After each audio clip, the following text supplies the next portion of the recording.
Welcome to Talking Mopars, episode number 140. This is a replay of the live stream podcast that I recorded Saturday night with my friends Johnny Mopar and Jeremy from Sorta Stock Mopars to talk about their drag race battle of $3,000 hoopties. Not everything went to plan, and there were some great takeaways and learning experiences shared by both of these guys that I think will be good info for anyone taking on a project with a deadline. I broke this episode into two parts, and this is part one. So without further ado, if you are a Mopar enthusiast, then you are in the right place. Don't go anywhere. You're tuned into the best Mopar enthusiast-driven podcast on planet Earth, and I'm your host, Chris Albrecht, better known as the Mopar Hunter, and this is Talking Mopars.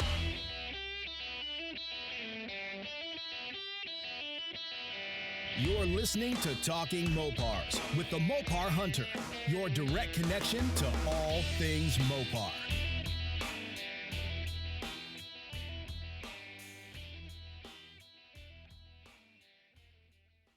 Before we get into the meat and potatoes of this episode, I have to ask you guys a question.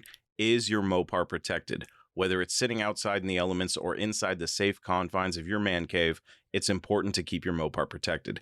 That's why I'm excited to announce that I'm now affiliated with a company offering an amazing solution for vehicle protection. They have everything from basic indoor shields all the way up to the top-of-the-line Platinum shields, offering the very best protection to keep your Mopar safe, both indoors and outdoors, from elements like dust, water, snow, and yes, even UV rays. Their products are guaranteed to fit and are backed by a great warranty. To find out more about my new affiliate, please visit TalkingMopars.com, click on the Affiliates tab, and follow the link to their website. If you need protection for your Mopar, don't worry, we got you covered.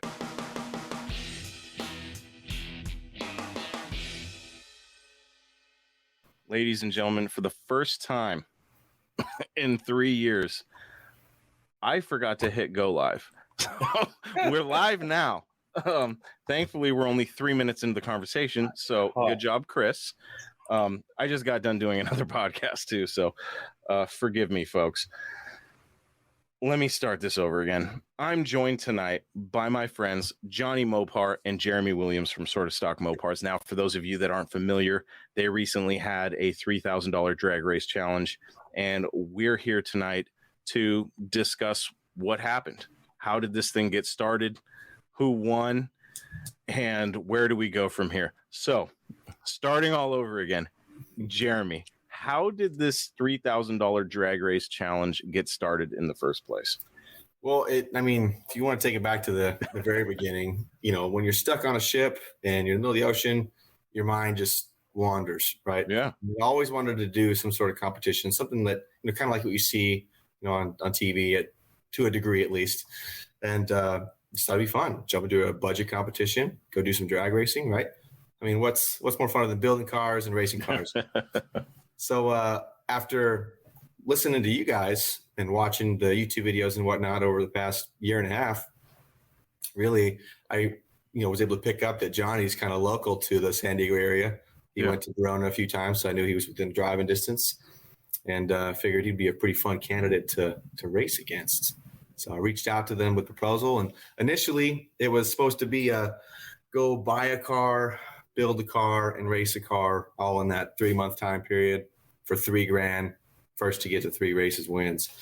But he actually had a proposal. He said, "Hey, we just got this car, fits this billet perfect." And I had just gotten a car, I think, like 6 months prior. And I was like, "Okay, if you're going to use a car you already have, I've already got a car that I spent some more money on than I would have wanted to for the challenge, but it would work." So that's how we ended up pit fighting our Belvedere and darts in this challenge. Yeah. Okay, so you weren't purposefully targeting Johnny Mopar. It was just a matter of convenience. Well, I thought it was the perfect storm, right? I knew he was close enough to Verona. I was like, "Hey, this would actually work." Yeah, perfect. Just, all those B bodies and whatnot that he got for $200. I thought, that'd be a good guy to go up against. Yeah. Yeah, and I figured he's got a little small block and an A body. Perfect. A body versus B body. Gosh. They do have a weight advantage. No denying that. No, I thought this was a very interesting challenge, and I really am excited to see, with challenges like the one you guys were involved in, the No Name Nationals, and these call out type races. I have a feeling that these are going to get quite popular, for the people that can't make it to No Name or, what have you. Yeah. Even local call outs like, Jeremy, if you would have called me out, I would have laughed in your face. I'm like, hey, man, and this is coming from a guy who bought a car and had plans to trailer it, or originally it was ship it. Wait, you got called out first, then you bought a car, right? I did. And lesson learned. So for future people that want to call me out, I'm probably going to deny it at first. I'm going to say, no. Because I got myself into all sorts of issues, spent a lot of money, and I'm not going to make it. Yes, I backed out, but that's a whole different story. I think we've been over that a few times. I'm really interested in your trials and tribulations through this whole thing. I know neither one of your builds were easy, and they all came with their issues. Nothing, Murphy's Law, right? Anything that can go wrong will. And you guys were on Muscle City Madness last night with Ruben, and I was listening to some of the stuff, and I was like, gosh, it's seriously like the Mopar gods were like, nah, this ain't gonna happen. Yeah. So let's get into, I want to hear about your individual builds and what went right, what went wrong, and what you would do differently. So Jeremy, Johnny's first in everything, first to get $100 Mopars, So why don't you go first? All right. So, I was able to get this car for really cheap, basically because the guy didn't know what he had. Where I work is right next to a junkyard. I spotted this thing the day it pulled in, thought, oh, I got to talk to somebody about that. I just saw that GTS hood and thought, oh my God, here's a convertible GTS Dart that just rolled into the junkyard. My God. It was a GT V8, which is still great. I'm not going to complain about that. Original 318, which was long gone, had a 318 Magnum in it from previous owner.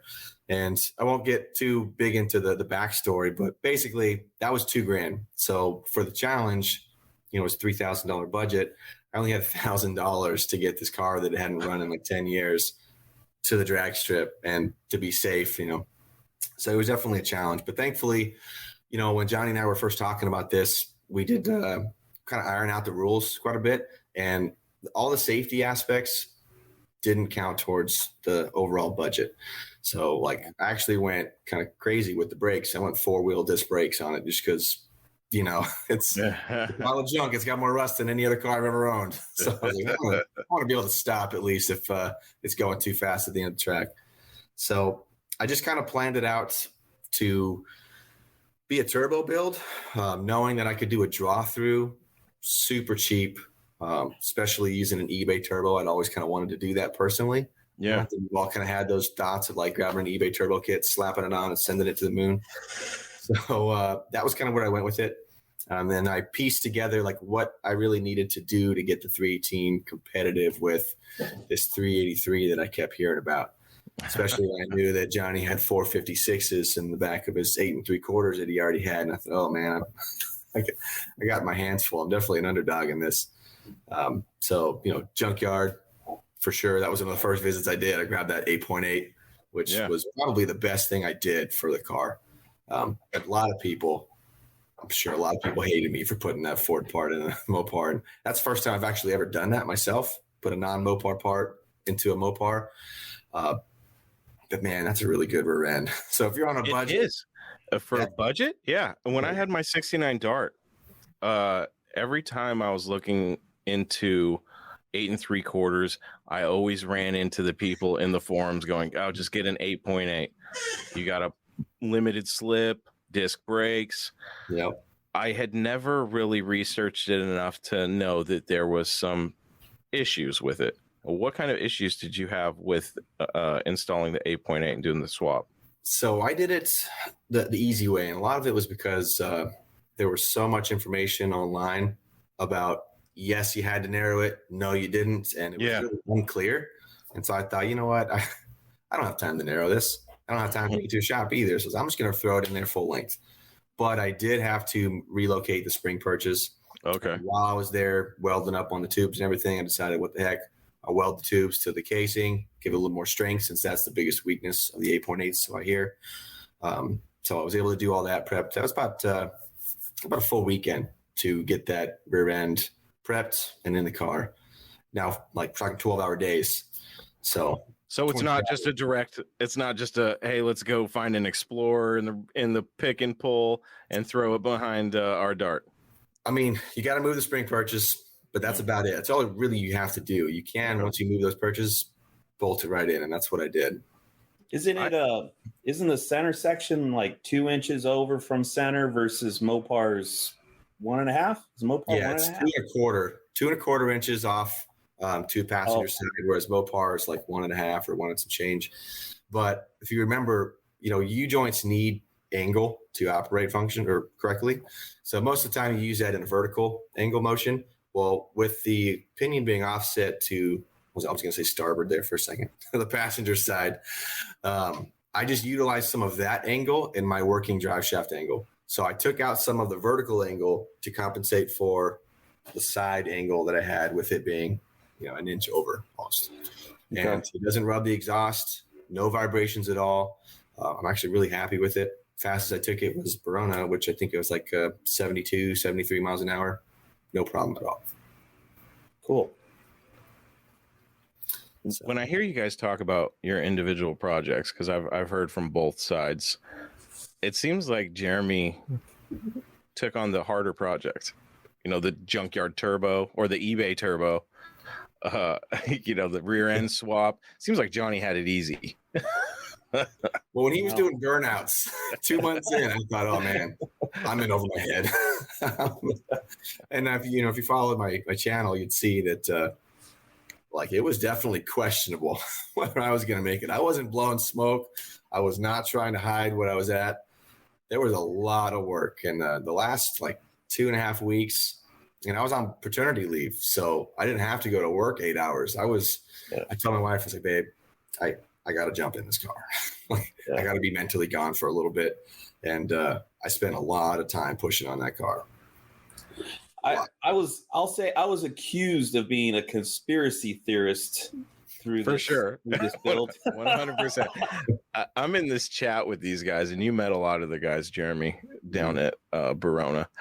And there was a couple themes. One was, you're sandbagging. You're not being 100% truthful. Maybe he's got this thing built, and there was so many little conspiracies. One of the big ones was and there was a couple. One of the big ones was that there's no way you got that Dart for as cheap as you did. I had to make a video just talking about it, because even Johnny reached out to me on the side. It was like, hey, a lot of people are saying that's bullshit. And I was like, yeah, I'll probably make a video explaining what happened a little more in depth.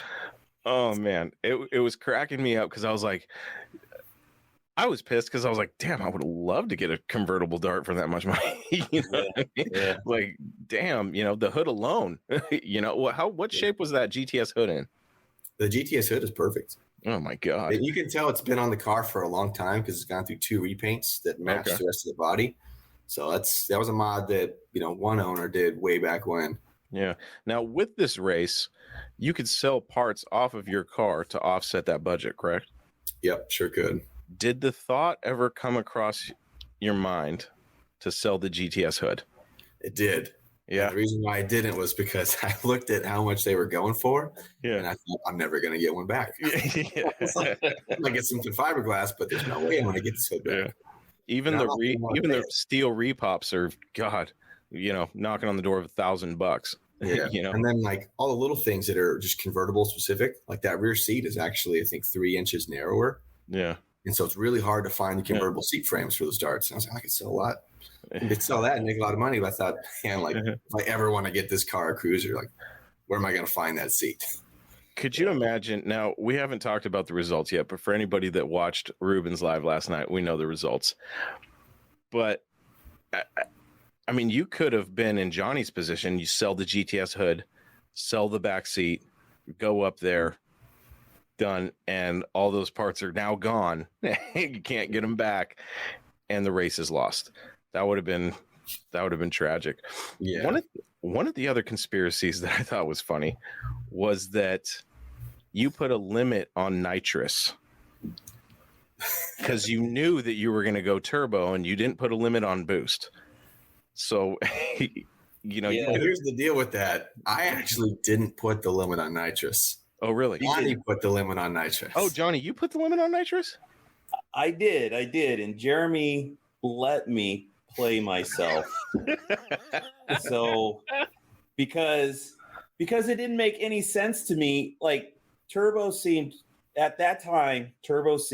too complicated to fuck with in such a short period of time. Turns out I was right. You were right. Yeah. I was right. But it only made sense to do nitrous, and I didn't want to get so crazy with nitrous that we were going to scatter our motor. So I figured a 200 shot would be a decent amount that doesn't push the motor over the line.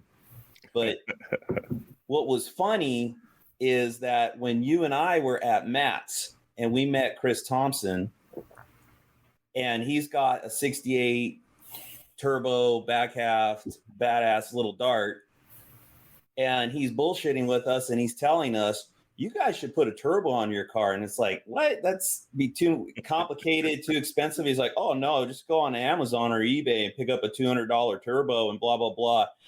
And it was like, I want to say it was like a couple of days later, somehow that the light bulb went off, and I go, that fucker is going with the turbo. He's going turbo.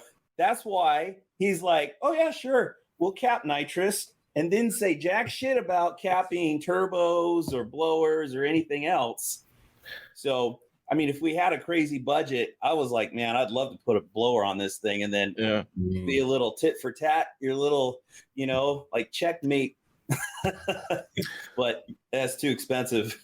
Well, we had talked about it at Matt's, and I was telling you, I was like, man, there's some guys putting out some pretty big numbers with these cheap turbos. I mean, how long, the longevity of them is always in question. But I mean, if you're doing, off the trailer one run or even best out of 3, your odds of grenading, the stars would have to be aligned, but I'm sure you can make it down the track a couple times. You go on YouTube and look up some of these junkyard turbo builds or eBay turbo builds, and these guys are cranking out some serious power, for several pulls. And we had a couple of big hitters in our camp with Mike Coffey and Chris Thompson. Chris Thompson's got a lot of turbo experience. Yeah. And then they both have a lot of nitrous experience. And Chris was really making the case to go turbo, but I just couldn't see fabricating tubing, and then how am I going to make headers or flip them around, or you know what I mean? Like maybe manifolds. And I was like, that just sounds too complex and stuff. But he was like, oh yeah, dude, for less than $1,000, you could put turbo on it. And the idea sounded good, but I'd never mess with it, and it sounded too complicated for me. I figured nitrous is simple. Let's keep it simple, You would think so. That back in the day, back in the forum days when forums were super popular, there was a forum that I loved to visit because I was just starting to learn about power adders, specifically turbos, and it was homemadeturbo.com. And the combinations these guys would come up with for pennies on the dollar and the amount of power they would make. There's a big argument to be made between nitrous and junkyard turbos and cheap eBay turbos. Now, like I said, longevity is always the big question. But if you're just trying to have big power and, have some fun for a little bit, and you don't like, if you have a 318, who cares? You know what I mean? Blow it to hell. Jeremy, I got to ask, what was your plan with the turbo? Because from what I understand, the turbo didn't exactly work out as you planned. Yeah. So, I mean, my goal was to have the build progress, honestly, in Johnny's timeline. He had the exact timeline of what I had planned out in my scheduler on where I needed to be with my videos in the car. And of course, whatever you think it's going to take, you got to double it. And that's really what happened for me. And so it's probably about 4 weeks away from the race. I just knew, I was like, I'm not going to get this in. Yeah. I also knew not only was I under the gun time wise, but I knew that if I incorporated the turbo, the turbo is eBay, $168, but I knew there's all those little things that you have to add in, even the piping, all that stuff really accumulates in price. It's not cheap anymore like you'd think it would be. So I knew I was going to go over budget if I did that. And it would have to be a conscious decision to go over, take that 10th hit, and risk getting over the 3,500 mark, which would hit me in half a second. And I was like, I can't do half a second. I could take a 10th hit, but half a second, I'm out. Even with the turbo, it makes sense. With the turbo kits, when you're building them on a budget, you always run into issues. I've heard of guys blowing off their turbo fittings because they get the cheap hose clamps. I mean, and you buy this universal kit and it's not exactly what you need. Like, there's so many little things involved. It's you can do it for cheap, but you have to be so crafty and know resources and do a lot of research. Yeah, and time, 100%. Ruben, you can do a manual boost controller or electronic. I can show you right here. Actually, I got the turbo. So with this eBay turbo, this has got an internal wastegate. And all you have to do to regulate boost with this is adjust this rod. So if you can see the rod, the length of the rod in this little hose here, boost reference hose, the longer you have it, the easier it is for that boost to push the rod and open the wastegate. So that's how you control your boost there. As far as the boost through RPM, I was doing a draw through. So all I had to do was lock out my distributor. And, I took the draw through idea from the old Grand Nationals. Yeah. The GNX and all that. And so I knew that those were terrible on the street, really hard to tune, but they were perfect for wide open throttle. So neat. That was another conspiracy theory. Johnny's like, I don't know if he knows how carbs work with the turbo. No, I didn't have time to retrofit it for blow through. Yeah. Of course, looks like my car failed me anyways. Yeah. Well, so once Jeremy allowed me to cap the nitrous, and once I figured out that he was going to run turbo, that's what really started to spin the conspiracy theory. Because now it's like, okay, he rope-a-doped me there, and so every little thing that happened, I'm assuming, okay, because he's doing this carburetor rebuild and he's not talking about anything turbo on the carburetor. And I'm like, he's either like pretending like, no big deal. It's, or he doesn't know what he's talking about. It's like, I don't know what he's doing, but I think he's bullshitting me. But if you remember, there was at least I know one time where I said, Jeremy's a pretty straight up guy. And everybody kind of, especially you, because you know Jeremy. So you're like, I kind of agree. Yeah. But then it's like, you get the Mike Coffees and the Chris Thompsons, these old school street racer guys who Johnny had an advantage with having those two guys in his back pocket. I'll tell you that right now, because those guys know their shit. You know what? What's funny about that, Chris, is they know their shit. Yeah. And I didn't get a chance to talk to Chris Thompson as much as I really wanted to, but it was that video you guys posted at Matt's where you were talking about the challenge. In that video, Chris said, 318 Magnum, all he needs is a cam and an inverter and a converter. And so that hit me. And I was like, you know what? If for some reason I can't make this turbo work, I can't roll up in the stock camshaft. Yeah. And then I started looking at camshaft options. So I can thank Chris for at least having me go and get that cam reground. So gave me some insider there. If I didn't get the turbo, he thought the 318 still was coming to pack a punch. Yeah. Well, those guys, especially Chris, because he's a big believer in that Magnum motor roller, and he's like, even that day, he's like, oh man, that Magnum motor is going to clean your clock. If that's totally something like say. Yeah. So the level, and then I just assume, when I've known Mike Coffey for a while, and I've been around street racers before, so I know how they think. And yes, I did believe that Jeremy was kind of a straight up guy, but it's like he already kind of deceived me once. So he's doing the street racer thing. And you think he's doing the street racer thing, and it's the rope-a-dope, it's the look here, but I'm really doing this over here stuff, you know? So like I'm watching the videos and I'm like, man, he is not pumping out a lot of videos. So it's like one or two things, right? Either he's falling very far behind, or he's got all the videos done. The car's already built. He's already taken it to the track and ran it and tested it and stuff. And he's going to release all his videos after the race, you know. But when he shows up to race day, this thing's going to be done and built and tubbed and got big steamrollers in the back, you know. Like, I even thought he probably just did that 8.8 bullshit just to throw me off. And he's probably got an 8 3/4 or the Dana he robbed from his CUDA to put in there or something, you know? I wish. I wish I could have just taken that over. I got to tell you, one of the most entertaining things about this whole race was being in this super secret chat with Johnny and these old school street racers. You got Thompson, Coffee, Fields. It is so entertaining to see them going back and forth. I was a fly on the wall, just like, this is amazing.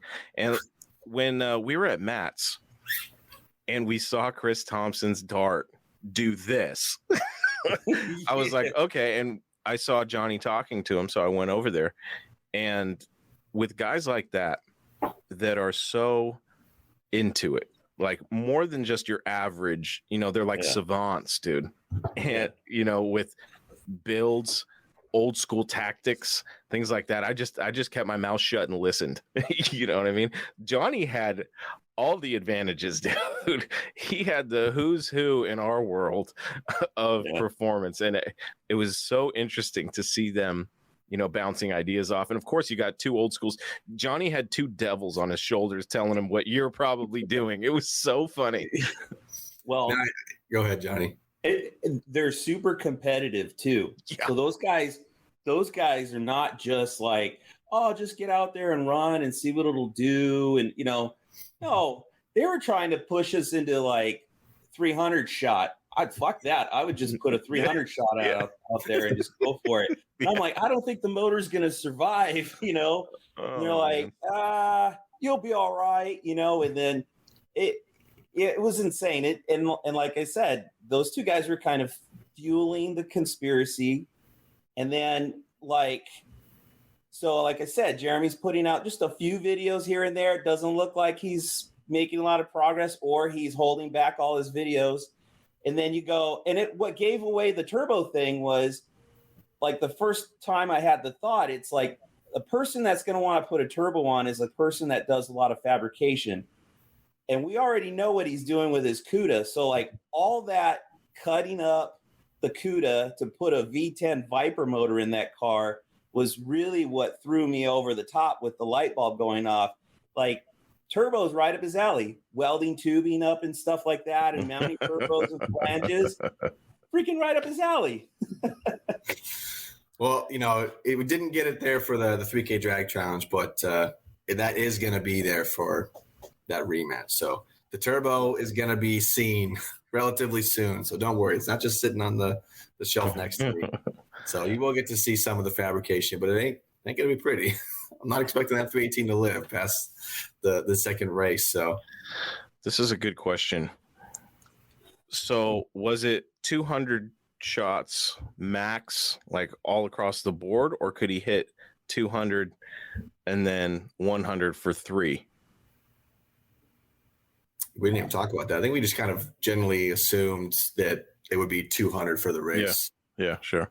Yeah. But I will say though that thinking about the street racer tactics, you know, I knew that I wasn't going to get the turbo in more or less about 4 weeks out, but I kept that hidden. Only like the sort of stock Mopars crew knew I wasn't going to get the turbo in, and they were laughing at me too. They were like, "Dude, you don't have that time." I'm like, "Yeah, I know."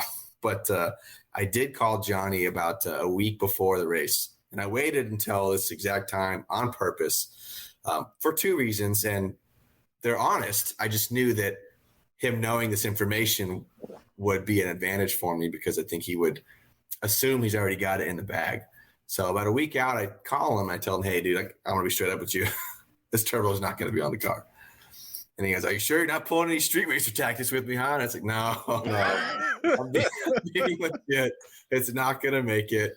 I was like, last thing I want you to do is to like hit that 200 shot right off the line in the first race and blow your motor. You know, like we want to be able to race, which is the truth. All that was the truth.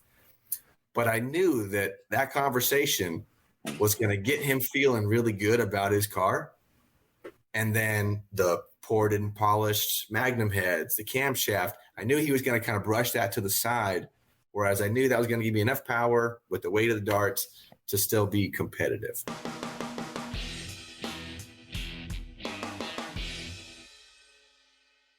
Do you have an idea for a great new podcast? You can bring your idea to life and start your podcast today with Libsyn. Talking Mopars has been on Libsyn since 2019, and I love it. Libsyn has everything you need to plan, launch, and grow your own podcast. Libsyn provides some of the best resources created by expert podcasters who will show you everything you need to know, like what equipment you should use, how to record great audio, how to get your show on Apple Podcasts and other popular platforms, and much more. Plus, as a friend of Talking Mopars, when you sign up with Libsyn, you get your first month of podcast hosting for free. There has never been a better time than right now for you to start podcasting. Visit Libsyn.com and use code FRIEND, FRIEND. That's LIBSYN.com and use code FRIEND to get started and create your podcast today.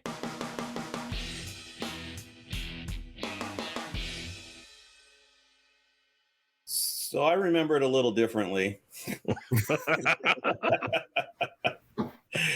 It was, I believe it was a Tuesday before race day.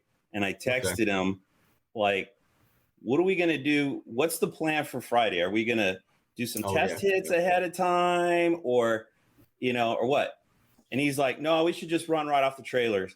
And I'm like, I don't want to do that because I don't have any testing in on our car. You know, I'm like concerned, and I'm especially concerned with running nitrous. So he did keep the turbo, the lack of a turbo on his car secret for a long time, like till the last minute. So, you know, that put a lot of pressure on us because, you know, we didn't want to go there and not have enough. I didn't want to hand him the race because we were talking about it. Dennis was like, dude, screw it. He's like, because I was worried about blowing the motor. And he's like, just run the motor, dude. Just run the motor. Like, if anything, you know, he might get out there and spin the tires and you might be able to just go around him with just the motor and stuff. And so, but I was like, I just don't want to go there with an empty gun, you know, a gun with no rounds in it. So, we pushed really hard. And the thing is we were getting, even though we had Coffee and Chris, you know, in our corner, like there's a lot of things those guys take for granted because they're so up here compared to us novice people, right? Like I've never messed with nitrous. And also all this information is coming in last minute. Like Dennis is like, hey dude, well, let's back up. The nitrous kit came from Chris's Charger from Zip Tie Drags a few years prior. He blew that motor up. So Dennis is asking, he's like, you know, should we have, is the mechanical pump going to be pumping enough fuel to feed the motor and the nitrous plate? And I'm like, I don't know. And he's like, that could be why he blew it up. Maybe it starved for fuel. Like, did he have an electric fuel pump? And I'm like, I don't even know. I have no idea. So we're like, probably need an electric fuel pump. So then we bought a fuel pump and we mounted it last minute. And then Dennis is like, well, should we be running racing fuel with nitrous? And I'm like, texting Coffee, you know. And one more thing. Yeah, one more thing. This is literally last minute. This is like just the week before the week we race, you know. And he's like, yeah, you should be running either run like buy 110 and mix it with 92 50-50 or run what was it, 101, I think, or just run straight 101. So, and then Dennis was saying if you buy 110, it's not legal for any street cars. It's like off-road use only. And so they like tint the gas, right? It's got a different pigment to it, but it's cheaper because it's not taxed like everything else here in California. So I was like, well, that makes sense. And I already had gas in the car. I don't have a working fuel gauge, so I have no idea. Yeah. So I bought the 110 and I put that in the car. And of course, then I had a gas leak because it filled up just past the sending unit, which we'd had a gas leak before. We'd fixed it. This is a long time ago. And then now it's back like race day. It's like, geez.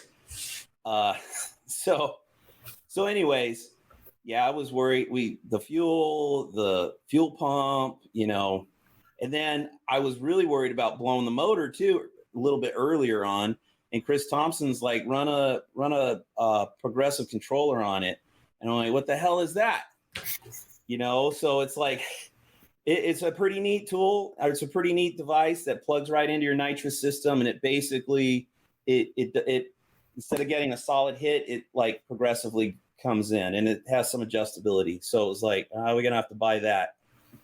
And then kind of going back to budget, like I wasn't seeing a whole lot on Jeremy's side budget wise, right? Like budget videos. We posted a crap load of videos early on, like, hey guys, what are these donated parts worth? Right. And so I'm like, look, Jeremy's, I think he's done 2 videos with prices in it, the rear end, and I don't even remember what the other one. What? Camshaft. So I'm like, I think he's going to show up like, and this is the coffee and the Chris Thompson Devils. Like he's going to show up with a twin turbo 360 roller cam. Like he's going to bullshit all his budget stuff.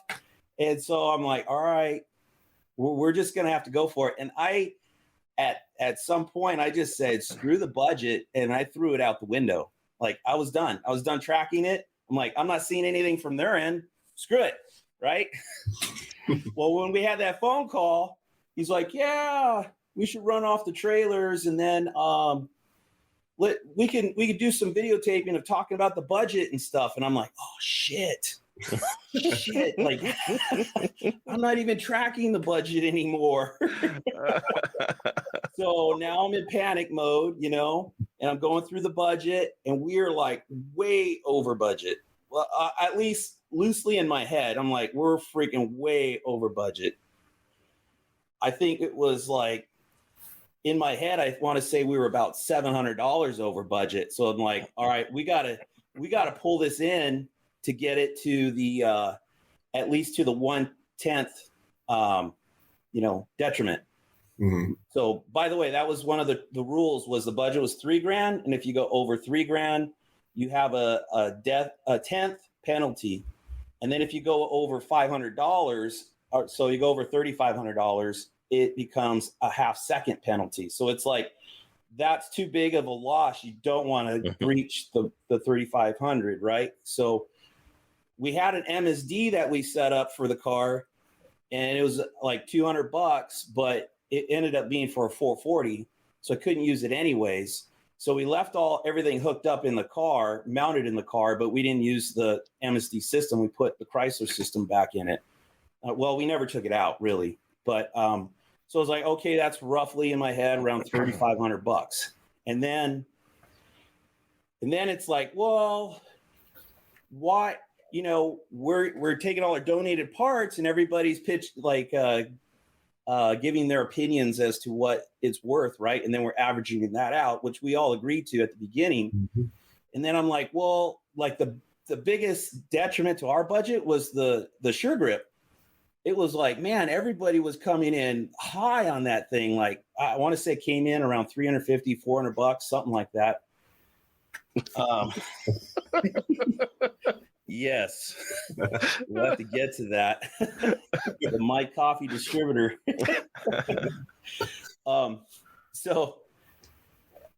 Anyways, what was I saying? A budget, averaging out the prices that are donated or already on hand. Yeah, so we got creative. I didn't want to ask Jeremy's opinion or get his permission because I was afraid he might say no. So I got creative, and I figured let him challenge us on it, which was look, when we got the car, it had a third member in it, but we gave it away.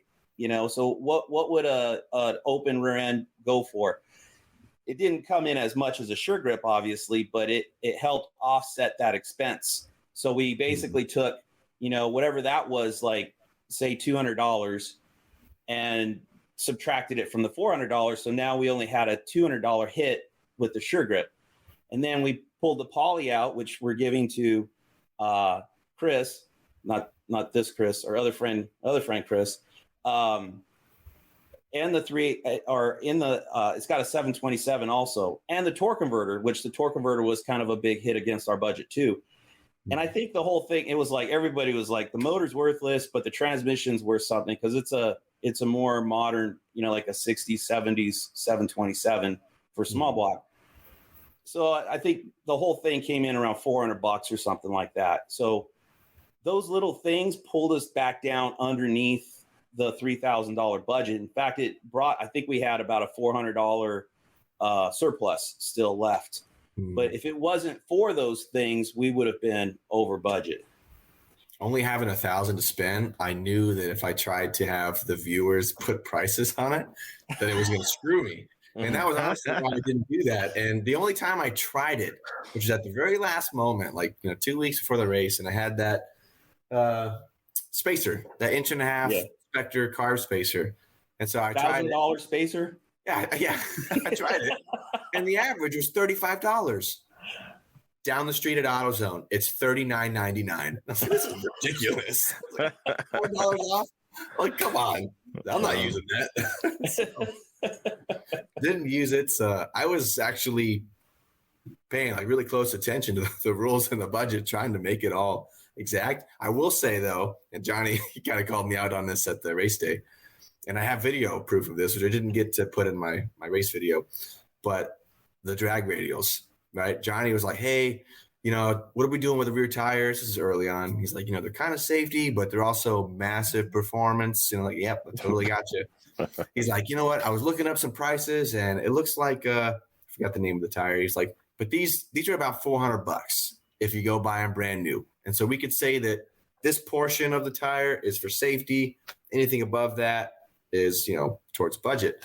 So I found these drag radials with these super lightweight 17-inch wheels on them. Came off a Fox Body Mustang, fit that 8.8 perfectly, and it was for $500. I called the guy. I was like, hey, could I spend $400 on the tires and get the rims for free? He's like, sure, come on down. So I recorded it. I was like, all right, so the tires are $400 and the rims are free, right? That's how I got the tires. So, but yeah, at that point, day of the race, I was at like 29.70 something. So just a hair under the budget. But that was also before I ran it. My carb failed me. Day of. Stripped out 2 bolts, metering plate was spewing fuel all over the intake. So I had to run to AutoZone and pick up one of those $415 Edelbrocks. So that put me over budget, but right at like 34 and some change. Good thing it wasn't $600, huh? I was panicking. I said my old man, I was like, Dad, we got to get a carburetor. Go get the cheapest one you can, but not under 600 CFM, at least 600. So I was surprised it was only 415. That's so back to where we started that Tuesday when we talked. I was telling him because my stress level was freaking maxed. Johnny was stressed out. You could tell, dude. And I said, I wish we never even did power adders. I wish we just ran straight motors. I would have been much more enjoyable, And then he goes, well, actually, we're not going to run the turbo on it after all. And that's when he told me it wasn't going to run the turbo. But so if we had ran it did pull some pressure off of me, because I was concerned because like our kickdown wasn't adjusted. Like I had no test time, and I didn't have the spring on the kickdown. So the last time I drove it, it was staying in lower gears longer. And I didn't want to run nitrous like that because I figured it would blow the motor and stuff, right? I wanted to adjust all that stuff, get it set before we ran the nitrous. So I was looking forward to at least the first pass not running nitrous. And I figured the cars I think in horsepower, we might have a little more than he did. You know, he's probably 300. We're maybe 335-ish. Like, the motor sounds badass open header, but it's not making tons of power. It sounds like it's making 600 horse, but it's closer to 3, you know? And I figured we're heavier, he's lighter. He's making 300 horse. Maybe we're making 335 horse or so. So it's actually going to be a really good close race, you know. And then he's got the 411s, 411 or 410. I don't know. Yeah, 410s. Okay, 410s. And then we switched to the 391s because we went with the nitrous. So I think it would have been a really close race. And so the plan was that we would run it on the motor the first time. And if we beat him, we would just stay on the motor. But if we lost at all, like by a bumper, the nitrous was coming in, you know. And of course, the Mike Coffey's like, you know, no, hit it all at once, straight out of the hole. Like, he's like, destroy them, rip them to pieces. Like, he did not care. He wanted to. He's one of those ultimate crusher kind of guys. So. Yeah, you don't want to. Coffee is one guy where it seems like every time I talk to him, after the conversation, I'm like, I'm selling everything I fucking got. I'm selling it all. Like, I need to start flipping. Like, the wheels start turning, and then I realize you're not Mike Coffey, so no, you won't do any of that shit, and you won't get the good deals that he does. Yeah. But to be honest with you guys, being a fly on the wall in that chat, Jeremy, I'm a trustworthy guy. I wanted to reach out to you and be like, dude, I got to know what the hell's going on your side. I really wanted to be in the middle so I could get an idea, and just so I have my own secrets, so I could be like, oh my God, this is great. Because if you could have just seen the chat, like, you could tell that Johnny's like legitimately asking certain questions, and these guys are just like, fucking kill them. Like, they're just, oh man, they're savages, dude. That such old school street racer mentality. And I know a couple guys like that locally, but they're on a different level. And listening to them talk, I'm just like, God. Like, when I was talking to Coffee about the No Name Nationals and what I was doing, he's like, fuck that 318, get a 440, throw nitrous. I'm like, I don't have money, dude. Like, fuck. Yeah, it sounds great. Yes. Sounds awesome. But I really wanted to reach out to Jeremy and figure out what was going on in his side, because I had to know answers. Johnny's conspiracy theories were getting to me, and I was like, I really got to know what the hell's going on. But I probably would have told you everything except for the turbo. I was keeping that close to home. I didn't want to put myself in a position where I was going to sell secrets to Johnny Mopar so I could fund my way to the No Name Nationals. I thought, fuck, I'll sell Johnny secrets. No, I would have never done that. But it was just so funny, and I really wish I had reached out just to get an idea of fuck you, Mike. To get an idea of what the hell was going on the other side, because it was so fun just being a fly on the wall. I learned a lot too. Dude, I literally I think it was about 2 weeks before the race.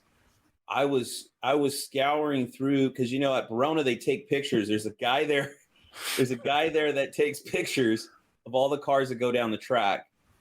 And I was literally going through there looking for Jeremy's car, because I figured he was already testing, you know, and already had his shit done and had a turbo. And I was hoping I can see, you know, okay, if his car's in there, then I could go through YouTube and see if I could find somebody that might have filmed it, right? But I didn't see anything. And then I don't, you know, between the Coffeys and the Thompsons, it's like I started thinking, like, well, what would Mike Coffey do? And I thought Mike Coffey would go to Irwindale and race, already thinking that I would be going through all the videos at Verona so that I wouldn't see it at Irwindale. So I almost went to Verona the 2 weeks before, because I was hoping you were going to be there, since you were already doing burnouts on your videos. I was like, oh, Johnny's going to take it. I called Ezra and I was like, dude, you want to go to the track today?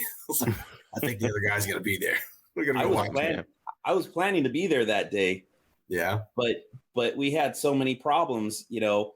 I mean, it sucks because it's like, and I knew, dude, I was impressed by the freaking burnout videos. I was like, damn, this thing gets it on, you know.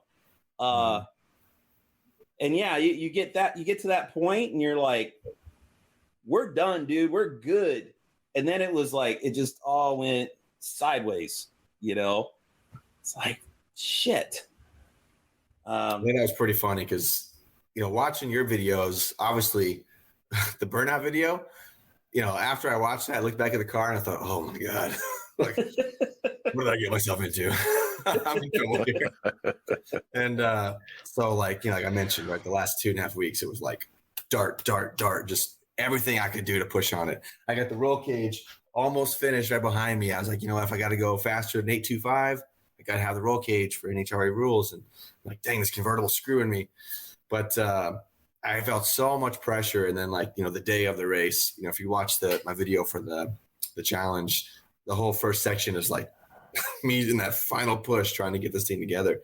And I just got, call it luck, I guess. I've never built a big block. I've only built small blocks. I've built this is my 4th small block. And so I, you know, knew what I was doing. And thankfully that just carried me through the race. Like I was able to get that whole thing assembled, the whole top end, you know, assembled, done correctly within 3 days, and take it to Verona and finish past the line. So I was really surprised that I got it. You know, we fired that thing up like an hour before we had to throw it on the trailer and leave. Yeah. Wow. First fire. And then the only like test driving we had was going around the block so I could rearrange the car to go up the trailer.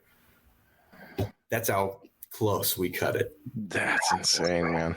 Yeah. That's got to be a lot of pressure on you, Jeremy, because you called out Johnny. So you have to show up. I have to show up. I can't back out of it. Yeah. Well, all right. And then here's another thing. Here's another little seed that fueled the conspiracy theory. I want to say, what was it, like I want to say it was about a month ahead of the finish date.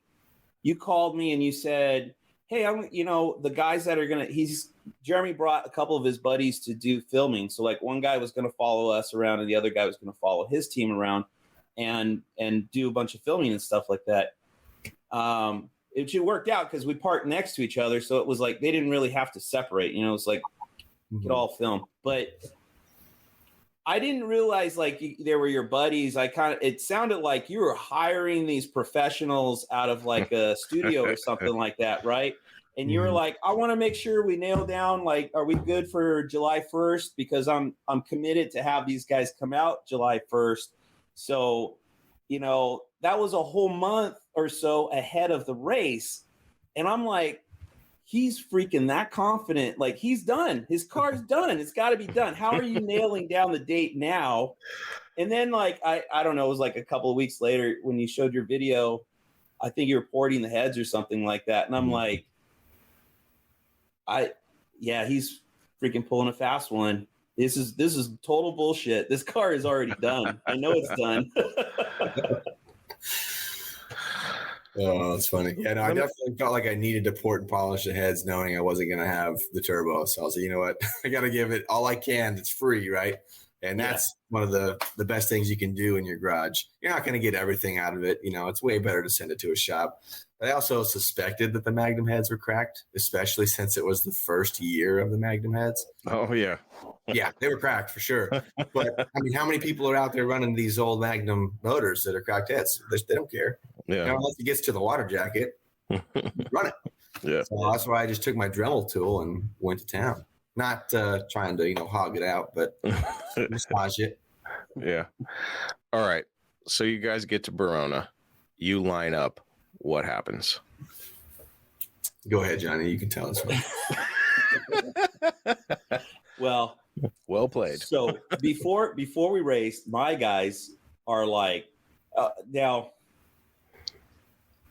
I don't mean this in a disrespectful way, Jeremy. Like, I didn't even get to take my exhaust system off. Okay, it would have sounded way better. It would have. Exhaust system. He had full exhaust. The engine sounded pretty mild compared to ours. You know, ours was open header, and no turbo on it. Now, like, there's no whatever deceptions or whatever conspiracies I came up with, all out the window. We could see what he's got. It's like, okay, I was imagining Chris Thompson's dart, and now we've got Jeremy's dart, and it's very plain, right? So all of my guys are like, we got this in the bag. It's a slam dunk. Like, whatever you do, don't give away the race. Don't go up there and red light and hand them a fucking win. So don't leave on the yellow. When you drag race, you shoot for the last yellow. Don't leave on the yellow, leave on the green, which I should have never listened to these guys because I don't red light that often anyways. And I cut a decent light, not always. And I'm rusty, but so we pull up there. I'm going to leave on the green. I got told like 5 times, don't leave early, leave on the green. Okay. So we get up there, do the burnout, and it's like Chris Field calls it shooting ducks. It's just like backfiring and stuff. And I'm like, oh, that doesn't sound good. And so, he does, well, I don't know. You did a burnout, right? Or, I mean, I didn't really do a burnout like I would want it to. I did spin the tires a little bit and get them screeching, but nothing compared to what Hugh laid down. I hardly know what was going on over there because as soon as the engine was like popping and crackling and stuff, it was like all my attention was like, all right, what's going wrong with this car, And then we pulled up to the line and the tree dropped and he shot out of the hole like on the last yellow, like he should, which gave him a whole car length. I mean, he was a whole car length out of the hole before I left, and I left on the green.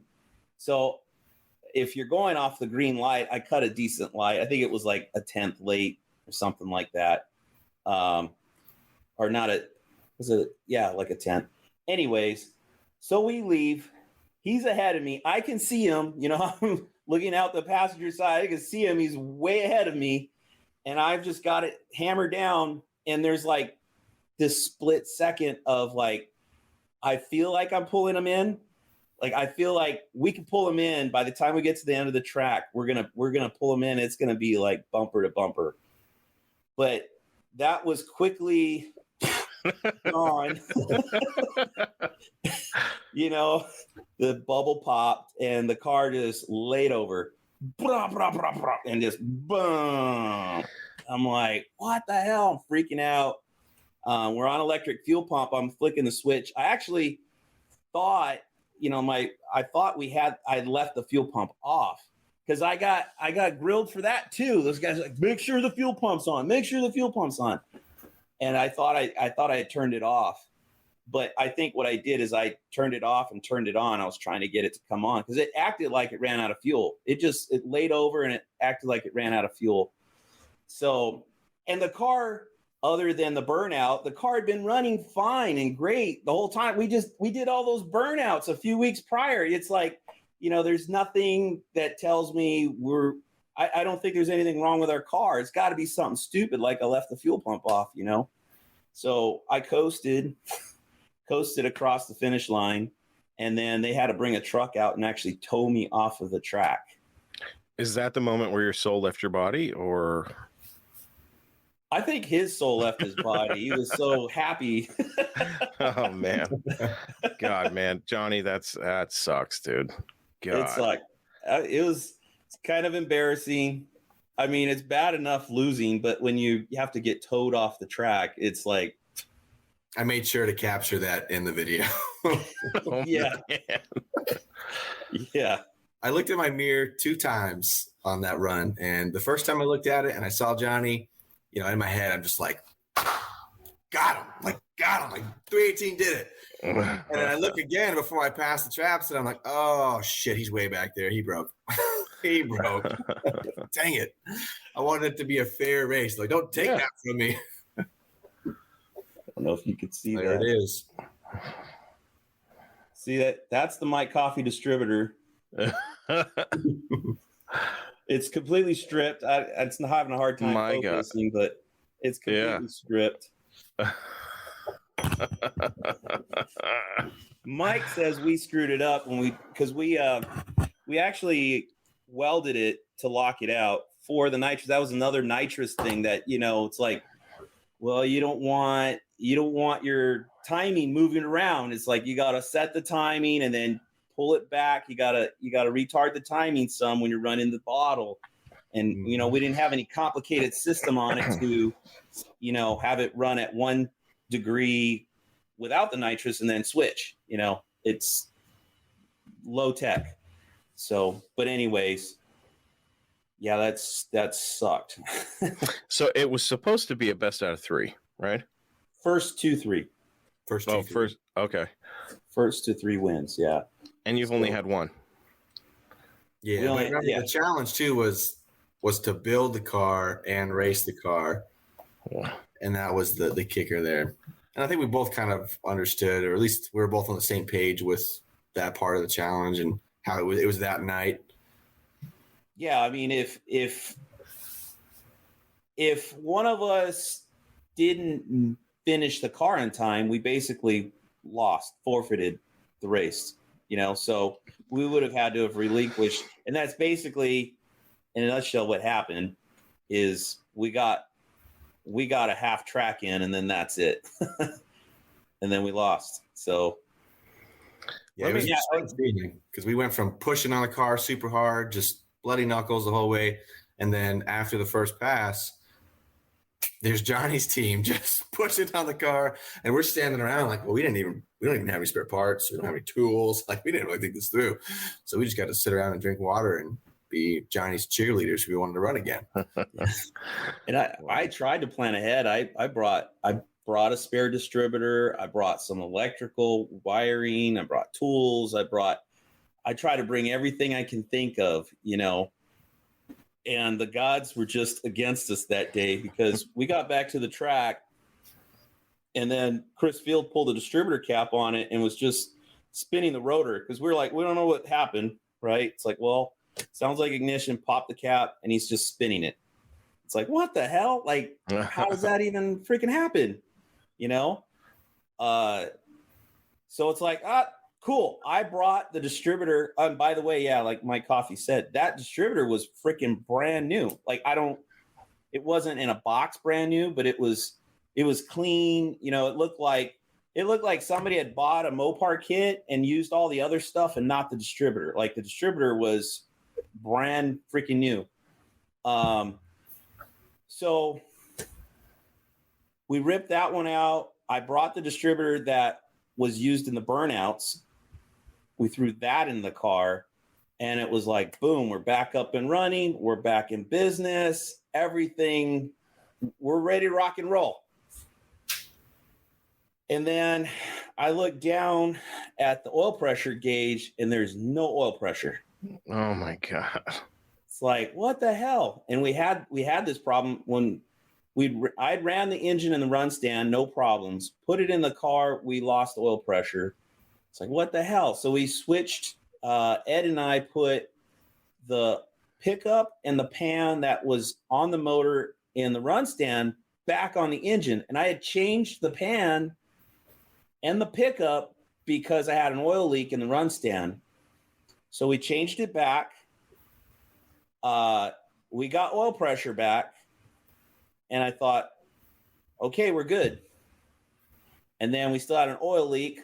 The one, aside from the burnout, I did do one test drive around the block, and I got it back to the driveway, and it was just dripping oil. So the leak wasn't fixed. So I changed the pan again, didn't change the pickup, and we never had an oil pressure problem again. So we thought it was resolved, but when we pulled the pickup that we thought was the problem out, there was no cracks in it. There was nothing obvious that told us that was what was wrong with it. All we know is that when we put the original pickup back in it, everything was fine. So we thought there's got to be something going on with that pickup. Well, so while we're there at the track, it's like, screw it. Chris Field jumped in there and pulled the oil pump off. And as soon as he pulls it out, it's like, isn't there supposed to be an O-ring there, on the shaft that goes up into the block? And it wasn't there. Now, I don't have any history on that motor. A buddy of mine gave me that short block, and I think it came from like another buddy gave that to him. He had bought a car and it was sitting in that car. And so like nobody had any history with that motor. So whoever put that motor together at some point put that oil pump on and left that O-ring off. So that's why we lost oil pressure. Shit. But before we pulled the oil pump off and we knew that, Ruben and Derek came from Arizona to watch us race, and they were going to go get some beer. So we asked them to swing by O'Reilly's and pick up some thicker oil and to pick up a new filter. So they grabbed us thicker oil and a new filter, thinking, well, if we go with a thicker oil, we can bump up the oil pressure. And then when we pulled the pump apart, Chris is like, this thing is junk. I mean, it looked like somebody took a grinder to the inside of this thing. I mean, it was so effed up. But we think, because when I got that motor, it had a flat cam in it. So I think what happened is it chewed the lobe, and then all that metal went through the oil pump and it wasted the oil pump. But it still turned, it still worked, it still should have worked. It still should have, it might have been loose, it might have been gaps in there, but it still should have pumped oil. It was still working. So anyways, we threw too many fixes at it and we created more problems because Chris had pulled the pressure relief spring and plunger out. And he's like, it seems weak. So we put a nut behind it to put more pressure on it. But what that did is completely disable the pressure relief in the oil pump. So when we ran it, we got the O-ring on it. There was another racer there that had a set of O-rings, which, by the way, I bought me a set. I will never go to the track without one ever again. So it was pretty badass. And so we got that part of the car fixed, and then with that nut in there, when it was like, boom, we had over 75 PSI at idle, and I had wrapped the throttle, like just barely, not a big whop, just like a little whop. And the needle on the oil pressure gauge just went tilt, boom, all the way to the right. It buried, it broke the oil pressure gauge. And so it went over 100 PSI, which is what the gauge limit was. It went past 100 PSI, and the oil filter on the engine was just like, and we had a Wix filter. It was just like, poof. I mean, it was completely bloated. And so Chris Thompson's like telling Chris Field, like, dude, that thing is going to pop and it's going to dump oil on the track and everything. Chris Field is like, I don't give a shit. That's not my problem. That's the track's problem. He wanted to run. So, but I think it would have popped and it would have pissed all its oil out instantly and would have blown up the motor for sure. But the reason we didn't run it, we were going to run it. I was just done. I was like, I don't give a shit if we blow the motor. Let's just get it out there and let's run, at that point. But when we ran it and we tried to bring it up to 2,500 to time it, it laid over, like it acted like it ran out of fuel again. What the hell? So we thought it was the ground to the orange box on the firewall. I actually had a chrome box on it, and I brought a spare orange box. So we switched to the orange box. Chris scraped the paint off of it and everything, put it on, and it still was laying over. And then they thought, well, maybe it's fuel, even though there's gas in the carb. So I had left the mechanical fuel pump on the engine, and we put the electric fuel pump up on the fender well, really close to where the alternator is. So all we had to do is disconnect the lines and then put it on the mechanical pump, and it was running again. But it just kept doing the same thing. Get up to 2,500, run there for a second, and then lay over and die. So... And we went, so Chris Field is like, those guys are getting antsy over there, man. You need to get over there and tell them. He's like, there's no rules. There's no rules for time limit for breakages, right? And I'm like, we never negotiated any of that stuff. Mhm. He's like, you need to get over there. Let's go talk to him now. I'm like, all right. So we're trying to get as much time as possible. They've been standing around twiddling their thumbs for hours, you know. And long story short, we negotiated to he tried to go 9:15 and I pushed it to 9:30, and we worked all the way up to like 9:27 trying to fix the car, figuring at that point, you know, if we didn't have it running at that point, we probably weren't going to have any time to run on the track because they close at 10. Yeah. Jeremy, what's going through your mind when those guys are over there feverishly working on Dorothy? Give me So that valve when, cover. Oh, sorry. Yeah, a run, to be honest. I was hoping there was even a moment there, and you'll see in the videos, like where they think they got it. And so you see Chris Field just throw a huge roar, hey, fist up in the air, and all of us under our tent are like, okay, here we go. Who's up? Trying to get it to go. But man, like we really should have been working too. We just didn't bring anything. Well, that was the rush at the house to get to the track. We had tons of fuel in the oil from when that Holley 750 failed. Just dumped it all in the intake. Went past the rings, and you could see it. It was a little bit milkshakey, but it didn't cut the oil too much. We put some 1540 diesel oil in, so it's a little bit thicker stuff, and I'm glad I did that. But you know, I needed an oil change. Didn't even have the right stuff to do an oil change. And also, I found out now, if you'll remember, Johnny, like my back brakes were screeching, right, making a lot of noise, drawing a lot of attention to me. Well, that was not just the new pad settling like I thought it was. I didn't remove the residual pressure valve in the master cylinder. The master cylinder I have is for disc brake front, drum brakes rear, and I've got 4 discs off the corners. So the rear brakes were holding pressure the entire time going down the track, which knowing that now, and I need to still correct that, blows my mind because I still can't believe we got a 9.47. Yeah. That run. Like I just wanted to hit underneath 10, and when I heard that it was a 9.47, I couldn't believe it. So like, you know, knowing that I had my rear brakes applied to a degree on that, and that I only timed it in, you know, 30 seconds by ear because I didn't have time to remove the power steering pump, put a gun on it. I wonder if I could hit below 8.5. I don't even know. I don't know what the true potential of that dart is, but I'm excited to find out.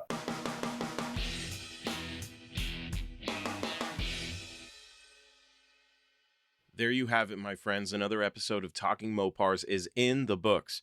For everything you need to know about this show, you know where to go, talkingmopars.com. And you can reach me by emailing chris@talkingmopars.com or by leaving me a voicemail on my voicemail box at 209-28-MOPAR, and you just might get to hear yourself on the show. So keep sharing those Mopar stories with me and anything else that is on your Mopar-addicted mind. Special thanks to my friends over at DIYHemi.com. If you've been considering swapping a modern Gen 3 Hemi in your classic Mopar, then give my friends over at DIY Hemi a shout and tell them that I sent you.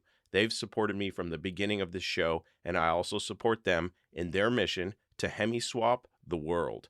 Also, don't forget how important it is to keep your Mopar protected from the elements. If you need protection from your Mopar, don't wait.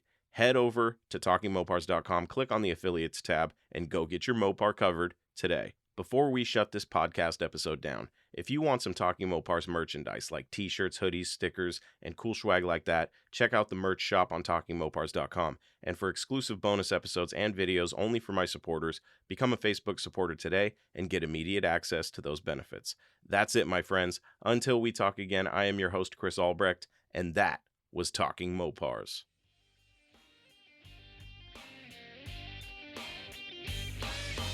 Thank you for listening to Talking Mopars, your direct connection to all things Mopar. Until next time, remember, no Mopar left behind.